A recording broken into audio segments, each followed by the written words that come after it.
Hello, Ron Briggs, Blackmore, Vale Honey, and welcome back to the channel. So in this episode, we're talking gloves.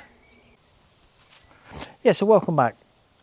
A little bit overcast today, chance of rain, but it gives me an opportunity to make this video, which is a video I've been wanting to make for some time. So it's all about what gloves are best for beekeeping. So the first gloves I want to look at are gloves that are definitely not suitable for beekeeping. And here they are. Leather gloves. So if you've had an outbreak of EFB or anything like that in your apiary, it really does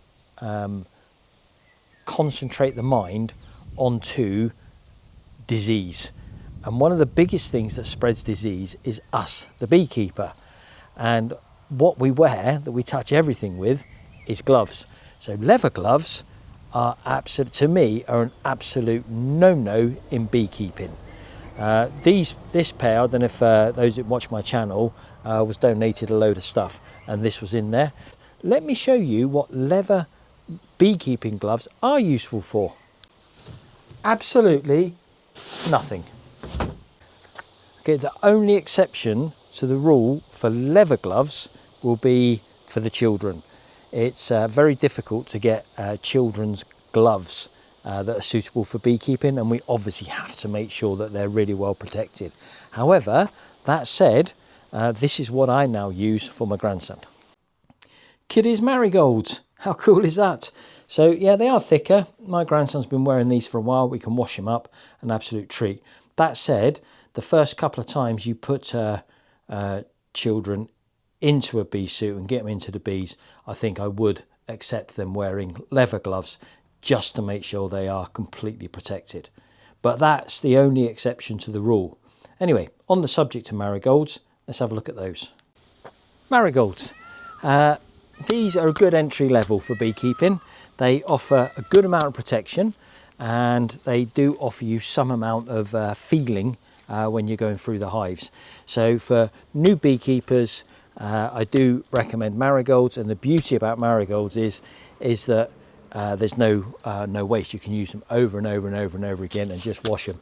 However, you have to remember that between every single hive that you inspect, you should be washing these. So you should have a solution of washing up soda or soda crystals in water to wash your hive tools and your marigolds between every hive. But yep, middle of the road, good entry level, good old-fashioned marigolds.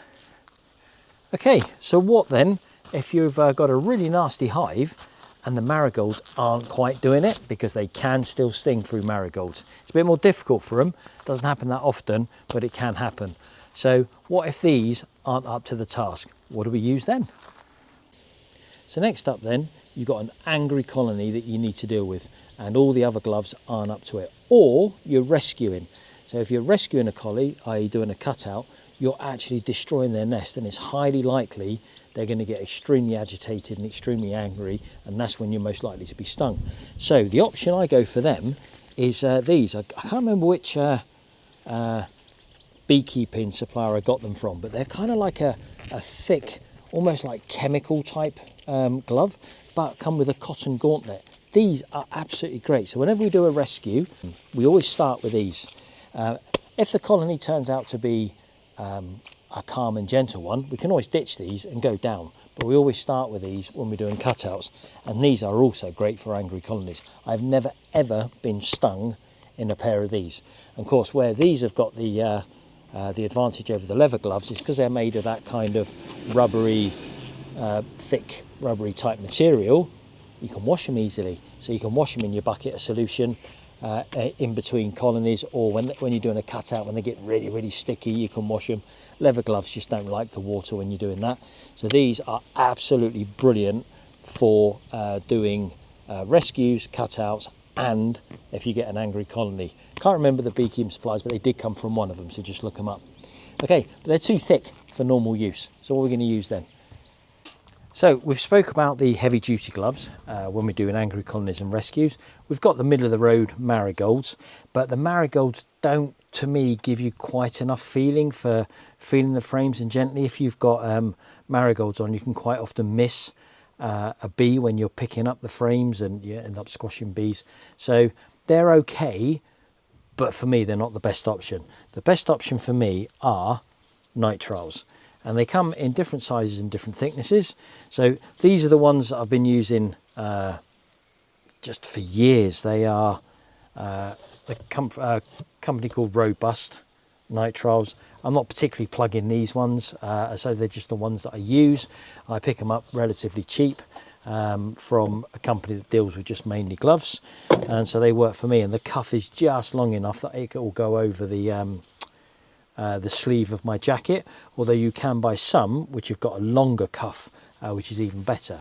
But I tend to find that if I'm, depending on which suit I'm wearing, I might join my nitriles with gauntlets, but not always. Don't wear the gauntlets that often. But they come in different thicknesses. So these ones, again, I only picked these ones up. They're made from the same company, but they were on special. I picked them up, but they're just a bit too thin because they come in different thicknesses, and it's not the problem of the thickness for handling them, but they just tear too easily. Whereas if you think about the environment, these are just going to be thrown away. But these ones I can do a whole apiary with, but I do wash them between hives. So yeah, nitriles. So what's the difference then between nitriles and latex? I'm not really sure really. I've worn latex gloves. I used to wear them back in my police days, and I have a bit of a reaction to them. My hands go red and sore from the latex. So I've always worn nitriles, but I don't know if there is a lot of difference. Maybe you guys can tell me in the comments. However, what they recommend you shouldn't wear is black gloves, because the bees don't like black. So I've been told that for years, but I thought I'd try it. So here's a little bit of video of me trying black gloves. Okay, we're doing this one first, which is a bit random. And the reason we're doing this one first is because you've noticed the colour of my gloves. So I'm going to do a little episode on gloves. And I don't want to, it seems to me that black bees don't like black.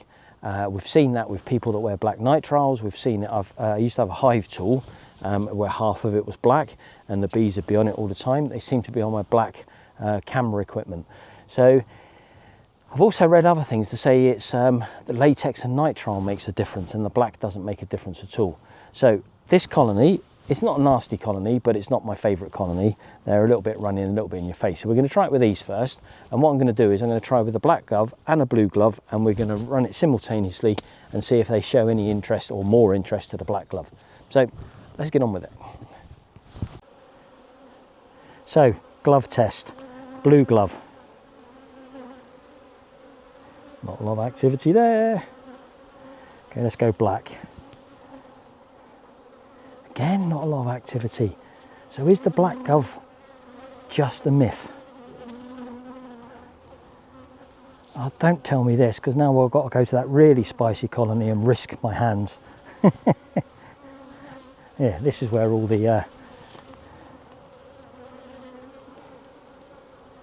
well, that surprised me. Okay, this is confirmed now that you probably can't see them, but they're all over the camera. If I hold my blue hand out here, yeah, one or two popping it. If I hold my black glove out here though, they are just popping it for a lifetime. Hang on, let's get that on film. Where's my hand gone?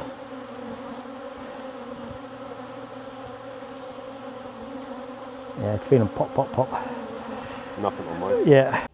Okay, update then. So, black gloves. All my calm colonies, no problem at all.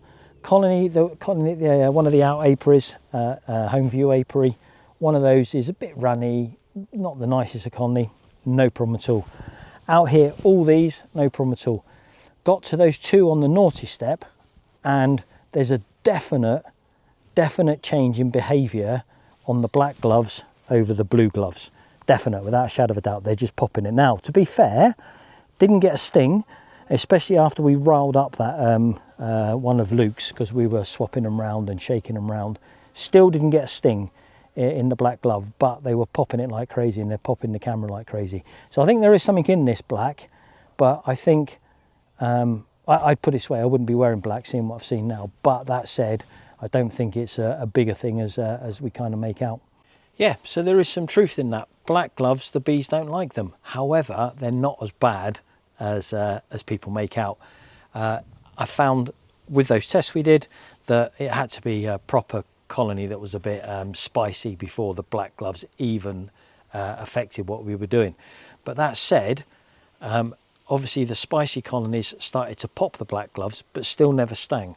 But obviously if you got a really nasty colony, I would imagine they'd be all over it, but then they probably would with the blue nitriles as well, so you'd be wearing your thicker gloves. So yeah, the point to me though is if they start to pop the black gloves, then they obviously don't like the black, so why wear them? So don't wear black nitriles, wear a different colour. Right, what other options we got? So we have got one other option, haven't we?